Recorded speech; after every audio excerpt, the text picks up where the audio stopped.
Hello, everybody. Good morning. My name is Natalie, and welcome to Natalie Levin Astrology. Today is Tuesday, November 17th, 2020.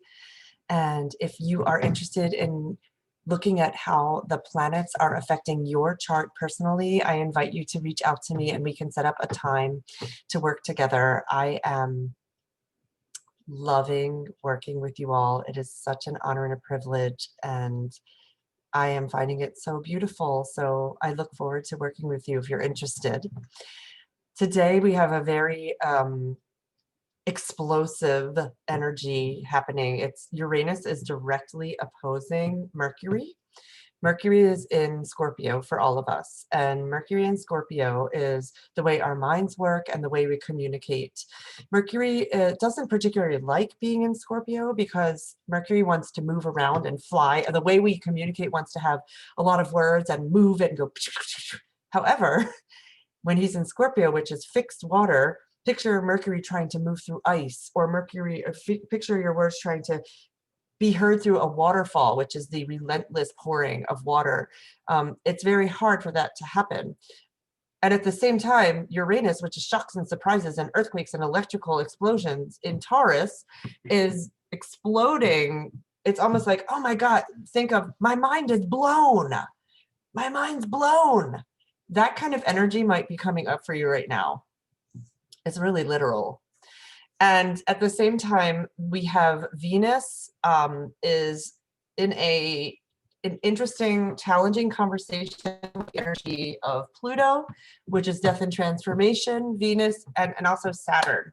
So this is, how am I, and Venus is in Libra, so that's one of her favorite signs. And the question becomes, how am I relating to being in relationship with anything? It could be with a person, it could be with my job.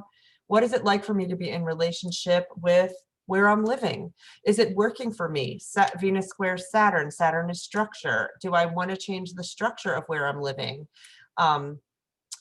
Does it need to disintegrate and something new be built? My mom has just started demolition on her bathroom today. It's interesting because it could be that at this point you either say, oh, this is working really well and I'm going to continue on and go double down in the way this relationship is going. Or you might say, I'm feeling like I need to reevaluate and something about this needs to die and something new needs to be born. So it could be in a relationship that you're experiencing.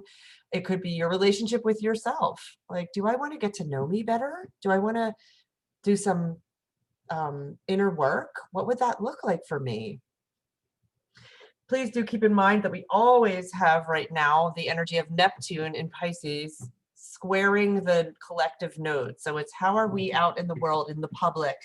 No, let me say it differently. How are we as a collective processing data that we're getting a ton of, and keeping in mind that Neptune is in Pisces, so we really don't truly know what's going on. We don't. Neptune in Pisces can also be the energy of boundarylessness, the virus, no boundaries. Nothing anyone does stops the virus. I'm sorry, I'm laughing, but it's true. It's like a virus, and Pluto energy is, Pluto in Capricorn right now can be, Michael Luton says, it can be the virus. It's really, and unsurprising that this is happening if you speak to a lot of astrologers. And today the moon is, right in this moment, the moon's at the last degree of Sagittarius, and it's going to move into Capricorn today. So what that says to me is I would expect myself to emotionally feel as it moves. I like the moon in Sagittarius. It feels ebullient and wanting to learn and energized. And now the moon's going to move into Capricorn that wants to do the next right thing and be practical and get things done. And it just doesn't feel as fun to me. You might love the moon in Capricorn. The moon is not particularly happy in Capricorn. The moon is feeling and emotional, and Capricorn energy doesn't really usually have a lot of time for feelings. So I would allow that maybe in the next 2 days, It could feel a little uncomfortable in the inner world. I mean, if that's even possible to feel even more uncomfortable. So easy does it, gentle. It is so wild to be a human on planet Earth. We are spirits having this human experience, and it's really, um, it's an honor and a privilege to be incarnate as a human being.